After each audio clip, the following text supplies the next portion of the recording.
Professional contractors, like a handyman, like to talk to you about the cost of DIY.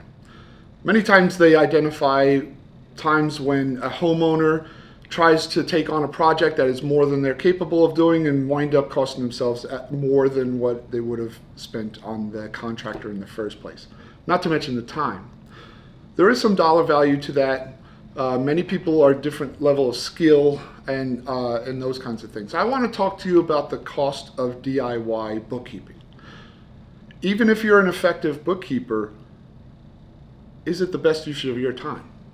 Did you get into business to do your own bookkeeping, or did you get into business to sell a product or a service that you are good at providing and making money at that?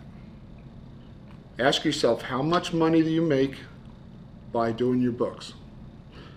I suggest that it's only a cost. And I also suggest that having a growth partner is a capital investment, not just an additional cost of a bookkeeper or an additional expense of a bookkeeper or accountant.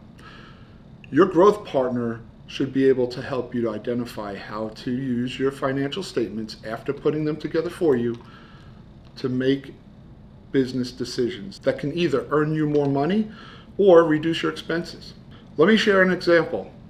I had a friend who was a masseuse and had a massage parlor business, and they shared with me that doing the books wasn't that challenging for them. They kept them up, and their accountant was happy with them, and they were able to manage, and it wasn't too much of an impact on their life.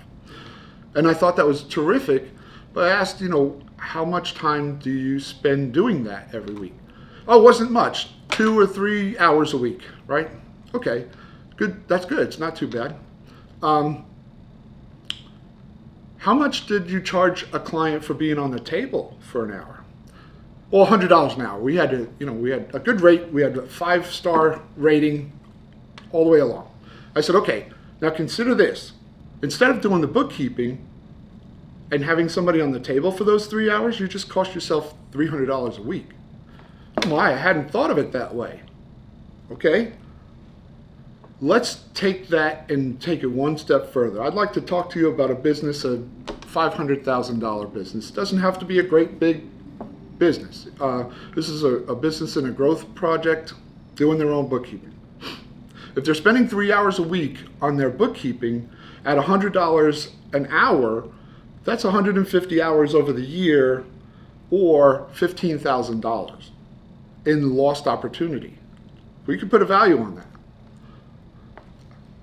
Hire a bookkeeper at $1,500 a month. It's an $18,000 expense at the end of the year. But a growth partner, they will help you identify leakage. Typically in a $500,000 business, there's a good deal of leakage. We usually identify 3 to 5% of overused expenditures, hidden expenditures, recurring expenditures that are forgotten about, where they might be able to save some money. So waste recovery at that's $3,000. Interest. Banks like books that are clean, and they consider it an additional risk if your books are not clean. So usually we save our clients interest expense on their loans because we provide good, clean financials and we keep their covenants up to date. Usually that's a 12% difference, but let's minimize that, call it like $5,000, and just say 10%.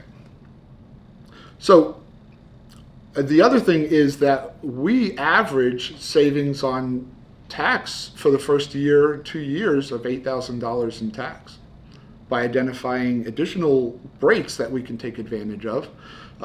And we do average a savings of $8,000.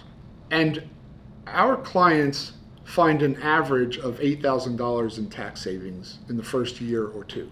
We take those expenses that we save, the tax $8,000 we could save a client, the $5,000 in interest, the $2,000 in waste recovery, the 150 hours or $15,000. If we add those all up, then we get to $30,000 savings.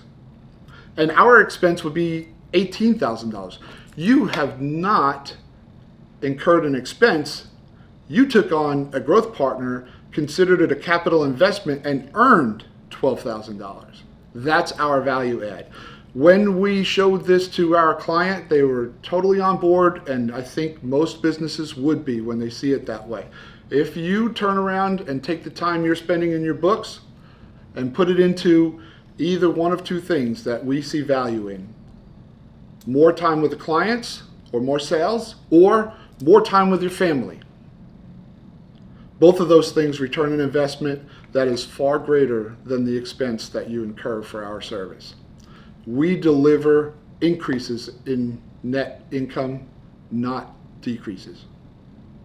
Thank you for listening. I hope you enjoyed this video, and I hope you got some value out of it. We'll see you in the next video.